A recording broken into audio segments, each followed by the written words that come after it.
Hello all, welcome back to Yashasni Vamshika cooking and tips channel. ఈరోజు ఈ వీడియోలో మనం ప్రతిరోజు కష్టం అనుకుంటూ ఉంటాం కదండి పనులను, వాటిని సులువుగా ఎలా చేసుకోవాలి అనేటువంటి సూపర్ యూస్ఫుల్ టిప్ అయితే వచ్చేసారండి. స్కిప్ చేయకుండా చూడడానికి అయితే ట్రై చేయండి. ఏది మీకు బాగా నచ్చింది అనేది కూడా కమెంట్ బాక్స్లో కమెంట్ చేయండి. యూస్ఫుల్గా అనిపిస్తే మీ ఫ్రెండ్స్ అండ్ ఫ్యామిలీకి షేర్ చేయండి. ఫస్ట్ టిప్ని అయితే చూసేద్దామండి. లేడీస్ అందరికీ ఉపయోగపడే సూపర్ యూస్ఫుల్ టిప్ని అయితే తీసుకొచ్చేసారండి. హ్యాండ్కి ఉన్న హెయిర్ మనం రిమూవ్ చేయించడానికి పార్లర్స్కి వెళ్ళి వ్యాక్స్ చేయించుకుంటూ ఉంటాం కదండి. ఎవరైనా సరే ఇంట్లో చేసుకోవాలి అనుకునే వాళ్ళు సింపుల్ ట్రిప్తో కనుక ట్రై చేశారు అనుకోండి, హెయిర్ మనకి వచ్చేటప్పుడు గుచ్చుకోవడం అనేది జరగదండి. ఎట్ ద సేమ్ టైం మన డెడ్ స్కిన్ అనేది లేకుండా ఉంటుంది.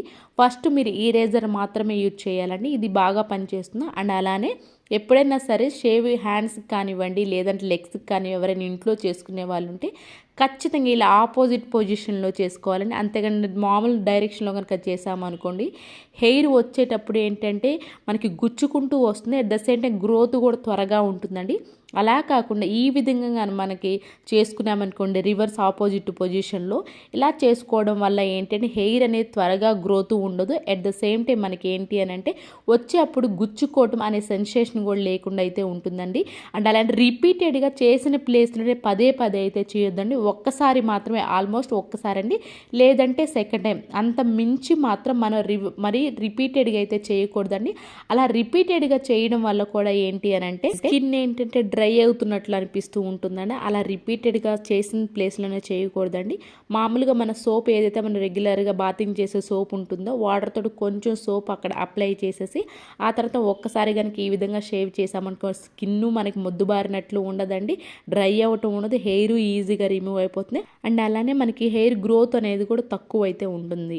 అండ్ అలానే మీరు ఎప్పుడైతే షేవ్ చేసుకున్న తర్వాత వెంటనే మాయిశ్చరైజర్ ఉంటుంది కదండి, ఆ మాయిశ్చరైజర్ కనుక రాసుకున్నారే అనుకోండి, స్కిన్ కూడా ఎలాంటి ఎఫెక్ట్ లేకుండా అయితే ఉంటుంది. ఐ హోప్ ఈ టిప్ అయితే నచ్చిందని, అని నచ్చితే కనుక ప్లీజ్ మీ ఫ్రెండ్స్ అండ్ ఫ్యామిలీకి షేర్ చేయండి. నెక్స్ట్ టిప్ వచ్చేసి షాంపూకి సంబంధించి సూపర్ యూస్ఫుల్ టిప్ అండి. కొంతమంది ఏం చేస్తామంటే షాంపూ చేసుకున్న తర్వాత మన కండిషనర్ ఏది వాడుతూ ఉంటారు కదా, మన హెయిర్ సిల్కీగా ఉండడానికి అలాగే స్మూత్గా ఉండడానికి. మనకి ఇంట్లో ఆ టైంకి కండిషనర్ అవైలబుల్లో లేదు అనుకోండి, ఈ విధంగా షాంపూలో ఒక పావు స్పూన్ పంచదార ఉంటుంది కదండి, పంచదార వేసేసి షాంపూ ప్లస్ పంచదార రెండు కలిసిపోయేలా బాగా కలిపేసేసుకోవాలండి. ఈ విధంగా కలిపేసుకుందానే మన కండిషనర్ లాగా అయితే యూజ్ చేసుకున్నామే అనుకోండి, మన హెయిర్ అనేది మంచి సిల్కీగా షైనింగ్ అయితే ఉంటుందండి. ఫస్ట్ మనం షాంపూతో హెడ్ బాత్ చేసుకున్న తర్వాత ఈ విధంగా దీన్ని కూడా అప్లై చేసి ఆ తర్వాత హెయిర్ వాష్ కనుక చేసుకున్నామే అనుకోండి, కండిషనర్ లేకపోయినా కానివ్వండి మన హెయిర్ అనేది ఈ విధంగా కండిషనర్ లాగా అయితే ఉంటుంది. ఐ హోప్ ఈ టిప్ అయితే నచ్చిందని అనుకుంటున్నాను. నచ్చితే కనుక ప్లీజ్ ఒక లైక్ ఇవ్వండి. నేను ఇలాంటి వీడియోస్ టిప్స్ ట్రిక్స్ మీకు తీసుకొస్తున్నాను కాబట్టి వేరే వాళ్ళకైతే వీడియో రీచ్ అవ్వాలంటే ప్లీజ్ లైక్ ఇచ్చి సపోర్ట్ చేయండి. అండ్ నెక్స్ట్ టిప్ వచ్చేసి మనకి చాలా తక్కువ టైంలో స్నాక్ అనేది పిల్లలకి రెడీ అయిపోద్ది. అట్ ద సేమ్ టైం పిల్లలకి హెల్దీగా ఉండాలి, నూనె అనేది కొంచెం కూడా తగలకుండా ఉండాలి. అండ్ అలానే ఫస్ట్ టైం చేసినా సరే మనకి ఈజీగా ప్రాసెస్ అనేది తెలియాలనుకుంటే మాత్రం ఈ విధంగా అయితే ట్రై చేయండి. వేరుశనగ పప్పు కొంచెం వాటర్ కనుక జల్లేసామనుకుంటే లోపల కూడా త్వరగా వేగిపోతాయి అండ్ రెడ్ సైడ్ మాడడం కూడా జరగదు. వేయించుకున్న తర్వాత ఇలాంటి హోల్స్ కనుక మీకు గిన్నె ఉంది అనుకుంటే దానిలో పెట్టేసుకుని ఈజీగా పొట్టు అనేది వచ్చేస్తుందండి నలిపేస్తే వేరుశనగ పప్పుని.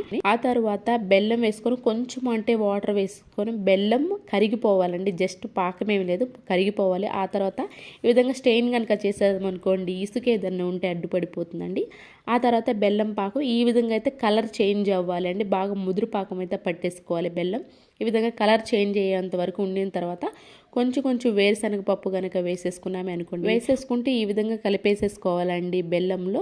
చాలా జాగ్రత్త అండి, ఇక్కడ బాగా వేడిగా ఉంటుంది కాబట్టి జాగ్రత్తగా కలిపేసుకోవాలి. ఆ తర్వాత ప్లేట్కి నెయ్యి అయితే అప్లై చేసేసి ముందుగానే మనం బెల్లం ప్లస్ ఈ విధంగా కలిపేసుకున్న వేరుశనగపప్పు పాకాన్ని దీనిపైన వేసేసి గరిటతోటి ఈ విధంగా నొక్కేసేయండి. నేను ఇక్కడ ఏంటంటే చెక్క మాత్రమే చేస్తున్నానండి. మనకు కొంచెం లడ్డూలు చేయాలంటే చెయ్యి కాలిపోతుంది కాబట్టి చెక్క మాత్రమే చూపిస్తున్నానండి నేను ఇక్కడ. ఈ విధంగా వేసేసుకున్న గరిటతోటి ఈ విధంగా అనేసి ఒక రోజు మొత్తం నైట్ మొత్తం వదిలేసేసేయండి. ఆ తర్వాత నెక్స్ట్ డే మార్నింగ్ కనుక చూసామనుకోండి చెక్క అనేది రెడీ అయిపోతుందండి. చాలా టేస్టీగా ఉంటుంది, చాలా హెల్దీ కూడా. పిల్లలకి ఖచ్చితంగా ఇవ్వవలసిన స్నాక్ అండి ఇది. చూపిస్తున్నాను నెక్స్ట్ డే మార్నింగ్కి. పర్ఫెక్ట్గా అయితే వచ్చిందండి. ఎవరికైనా ట్రై చేయాలనుకుంటే ట్రై చేయండి. ఈ సింపుల్ ట్రిక్ తోటి మీకు ఖచ్చితంగా టేస్టీగా ఉంటుంది, హెల్తీగా కూడా అయితే ఉంటుంది. నెక్స్ట్ టిప్ వచ్చేసి దోశ ప్యాన్కి సంబంధించి సూపర్ యూస్ఫుల్ టిప్ అండి. మనకి దోశ ప్యాన్ ఏంటంటే వాడగా సైడ్లు అనేది ఆయిల్ అనేది ఉంటుంది కదండి. ఇప్పుడు నేను మీకు చూపిస్తున్నాను చూడండి. సిమ్లో పెట్టేసుకొని ఒక 2-3 మినిట్స్ దోశ ప్యాన్ ఇలా కనుక ఉంచేసామనుకో సైడ్ ఈ విధంగా ఆయిల్ అనేది ఫామ్ అయిపోతూ ఉంటుంది కదండి. ఇప్పుడు దీన్ని నీట్గా ఎలా క్లీన్ చేయాలో చూద్దామండి. ఇలా సిమ్లో పెట్టినప్పుడు మాత్రం ఆయిల్ లేకపోయినా కానీ ఆయనకు ఆయిల్ అనేది ప్యాన్కి వస్తూ ఉంది అనుకుంటే టాల్కమ్ పౌడర్ కొంచెం వేసేసేయండి, ఆయిల్ ఎక్కడైతే వచ్చిందో మీకు అక్కడ. ఆ తర్వాత కాటన్తో ఈ విధంగా స్ప్రెడ్ చేసేసేయండి. అప్పుడు మనకు ఆయిల్ అనేది లేకుండా అయితే ఉంటుందండి. ఈ విధంగా సిమ్లోనే పెట్టి ఎందుకు స్పెషల్గా బయట తీసేసి క్లీన్ చేయొచ్చు అనుకోవచ్చండి.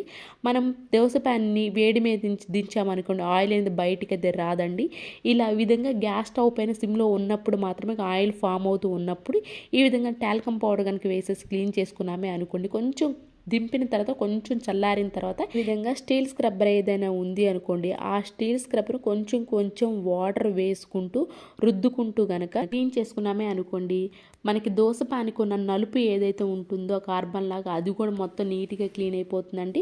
అట్ ద సేమ్ టైం మనకి ఆయిల్ అనేది లేకుండా అయితే ఉంటుంది. చల్లారిన తర్వాత ఈ ప్రాసెస్ చేసుకోవచ్చండి. కొంచెం వేడి మీద ఉన్నప్పుడు కాకుండా కొంచెం చల్లారిన తర్వాత ఈ ప్రాసెస్ చేసుకున్నారనుకోండి ఆయిల్ అనేది లేకుండా అయితే ఉంటుంది. నేను క్లీన్ చేసిన తర్వాత చూడండి ఆ వాటర్ అనేది ఎంత నలుపుగా అయితే అయిపోయినాయో. ఆ తర్వాత ఇప్పుడు నేను కొంచెం మనకి టాల్కమ్ పౌడర్ స్మెల్ రాకుండా ఉండాలి అని అంటే కొంచెం డిష్ వాష్ లిక్విడ్ ఉంటుంది కదండి, డిష్ వాష్ లిక్విడ్ కనుక వేసేసి క్లీన్ చేసుకున్నామే అనుకోండి, మనకి ఆ స్మెల్ టాల్కమ్ పౌడర్ స్మెల్ అనేది కూడా లేకుండా అయితే ఉంటుందండి. ఇప్పుడు నేను గ్యాస్ మీద పెట్టి చూపిస్తున్నాను చూడండి. క్లీన్ చేసిన తర్వాత అది చూడండి నేను సిమ్లో కూడా పెట్టేసేసానండి. చూడండి సైడ్స్ చూడండి కొంచెం కూడా ఆయిల్ అనేది లేదు.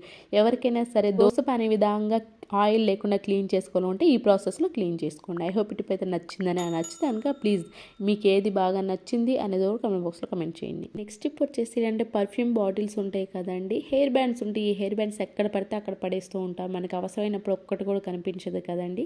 మనకి ఈజీగా కనిపించాలి అని అనుకుంటే హెయిర్ బ్యాండ్స్ ఈ విధంగా మనకి పర్ఫ్యూమ్ బాటిల్ కనుక వేసేసామనుకోండి ఈజీగా అయితే కనిపిస్తుంది. నెక్స్ట్ టిప్ వచ్చేసి ఇలాంటి ఫ్లోర్ క్లీనర్స్ బాటిల్స్ అయితే ఉంటాయి కదండి. ఈ ఫ్లోర్ క్లీనర్ లిక్విడ్ అంతా అయిపోయిన తర్వాత అనవసరం చేసి పక్కన పడేస్తూ ఉంటాం.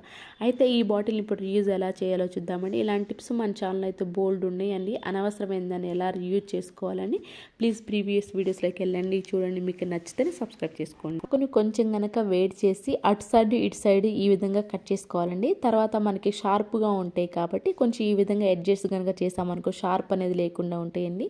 దీనిలో ఏంటి అంటే సాక్స్లు ఉంటాయి కదా, సాక్స్లు కనుక పెట్టేసుకున్నామే అనుకోండి సాక్స్లో అన్ని బట్టలతో కలిసిపోకుండా మనకి ఈజీగా అయితే కనిపిస్తుంది. అలానే ఈ బాటిల్ ఏంటంటే మనం రీయూజ్ చేసిన వాళ్ళం కూడా అయితే అవుతాం. ఐ హోప్ ఈ టిప్ కూడా నచ్చిందని అనుకుంటున్నాను. నెక్స్ట్ టిప్ వచ్చేసి దోశ పానికి సంబంధించిన సూపర్ యూస్ఫుల్ టిప్ అండి. దోశ పాన్ ఏంటంటే కొన్ని రోజులు వాడగా ఈ విధంగా జిడ్డుగా ఉంటుంది. అలాగే చుట్టూ కూడా నలుపు అయితే ఏర్పడిపోతుంది. మనం ఆ క్లీన్ చేసుకోకుండా అలా వదిలేసాము అనుకోండి మనకు చుట్టూ నలుపు అనేది ఎక్కువ అయిపోతుంది. ఆ నలుపు అనేది లేకుండా నీట్గా క్లీన్ అవ్వాలంటే కొంచెం షాంపూ అలాగే నిమ్మకాయ సాల్ట్ వేసేసి ఈ విధంగా కొంచెం అప్లై చేసుకున్న తర్వాత వెనిగర్ ఉంటుంది కదండి, ఇలా ఫోర్క్ సహాయంతో నిమ్మకాయ పెట్టేసుకొని వెనిగర్ కూడా వేసేసి చుట్టూ మన స్టవ్ మీద ఉన్నప్పుడు మాత్రమే సిమ్లోగానే పెట్టేసుకోవాలండి. ఒక 2-3 మినిట్స్ కనుక ఉంచేసి చుట్టూ ఏదైతే నలుపు మనకి ఈజీగా అర్థమైపోతుంది కదండి, ఈ విధంగా మధ్యలో డ్రై అయిపోయే వరకు ఉంచేసి వెంటనే స్టవ్ ఆఫ్ చేసి కొంచెం గోరువెచ్చలుగా ఉన్నప్పుడు మాత్రమే ఈ విధంగా గ్రీన్ స్క్రబ్బర్తో కనుక క్లీన్ చేసుకున్నామే అనుకోండి ఆ చుట్టూ నలుపు అనేది లేకుండా చాలా నీట్గా అయితే క్లీన్ అయిపోతుంది. చూపిస్తున్నాను చూడండి ఇప్పుడు ఎంత నీట్గా అయితే క్లీన్ అయిపోతుంది. ఆ తర్వాత ఆముదం ఉంటుంది కదండి, ఆముదం కూడా కొంచెం వేసేసి కాటన్తో కానీ టిష్యూ పేపర్ సహాయంతో ఈ విధంగా దోశ పానికి మొత్తం అప్లై చేసామా అనుకోండి మనకి దోశ పాన్ అనేది చాలా ఏళ్ళు అయితే ఉంటుందండి. అండ్ అలానే ఆ చుట్టూ నలుపు ఏదైతే ఉందో ఆ నలుపు అయితే లేకుండా అయితే ఉంటుంది. టిప్ అయితే నచ్చిందని అనుకుంటున్నాను. నెక్స్ట్ టిప్ వచ్చేసి మనకి కొబ్బరికాయ కొట్టుకున్నప్పుడు ఇలాంటి పీచు వస్తూ ఉంటుంది కదండి, దీన్ని ఈ విధంగా సరి చేసుకొని దువ్వెన ఏదైనా పాత దువ్వెన ఉంది అనుకోండి ఈ విధంగా దువ్వేసుకోండి. దాని లోపల పౌడర్ ఏదైనా ఉంది అనుకోండి ఈజీగా అయితే పోతుందండి. తర్వాత మనకి ఏంటి అని అంటే ఐస్ క్రీమ్ స్టిక్ ఉంటుంది కదండి, ఐస్ క్రీమ్ స్టిక్ తీసుకొని ఈ విధంగా యూజ్ అంత రబ్బర్ బ్యాండ్ కనుక పెట్టేసి ఎక్స్ట్రా ఏదైతే ఉందో దాన్ని కనుక కట్ చేసామని దోశలు వేసుకునేటప్పుడు మనం ఆయిల్ వాడడానికి మనం చిన్న స్పూన్ అనేది వాడుతూ ఉంటాం కదండి. దీన్ని కనుక చేసేసుకున్నామే అనుకోండి, మనకి దోశలు వేసుకునేటప్పుడు ఆయిల్ అనేది చాలా తక్కువ క్వాంటిటీలో అయితే పడుతుంది. ఐ హోప్ టిప్ కూడా నచ్చిందని అనుకుంటున్నాను. నెక్స్ట్ టిప్ వచ్చేసి, ఎప్పుడైనా బయట పెరుగు కొన్నామండి, ఇలాంటి బకెట్లు అయితే వస్తూ ఉంటాయి కదండి. దీనికి బ్యాక్ సైడ్ కొంచెం స్క్రూని వేడి చేసి బ్యాక్ సైడ్ ఈ విధంగా హోల్డ్స్ చేసుకున్నామే అనుకోండి, మనకి వెజిటేబుల్స్ క్లీన్ చేసుకోవడానికి బాస్కెట్లు అనేవి కొంటూ ఉంటాం కదండి. ఎప్పుడైనా సరే బాస్కెట్ లేకపోయినా కానివ్వండి, ఇలాంటి పెరుగు బకెట్ ఉన్నా కానివ్వండి, ఈ విధంగా వెజిటేబుల్స్ క్లీనింగ్ అయితే చాలా బాగా అయితే ఉపయోగపడుతుందండి. ముఖ్యంగా ఆకుకూర క్లీన్ చేసుకోవాలన్నప్పుడు ఇది బాగా అయితే ఉపయోగపడుతుంది. అండ్ అలాగే ఖర్చు లేకుండా అనవసరం పడేద్దాం అనుకున్న పెరుగు బకెట్ని వెజిటేబుల్స్ క్లీన్ చేసుకునే బాస్కెట్ లాగా అయితే ఉపయోగించుకోవచ్చు. ఐ హోప్ టిప్ కూడా నచ్చిందని అనుకోండి. ఇవేనండి ఈరోజు టిప్స్ ట్రిక్స్. యూస్ఫుల్గా అనిపిస్తే మాత్రం ఈ టిప్స్ అన్ని ఒకసారి ట్రై చేయండి. ఏది బాగా నచ్చింది అనేది కామెంట్ బాక్స్లో కామెంట్ చేయండి, లైక్ చేయండి, షేర్ చేయండి, సబ్స్క్రైబ్ చేసుకోవడం మాత్రం అసలు మర్చిపోకండి. రేపటి వీడియోలో మంచి మంచి టిప్స్ మళ్ళీ మీ ముందుకు వస్తాను. అంతవరకు మీ అందరూ అయితే హ్యాపీగా ఉండాలని హార్ట్ఫుల్గా అయితే కోరుకుంటున్నాను. Thank you so much for your watching.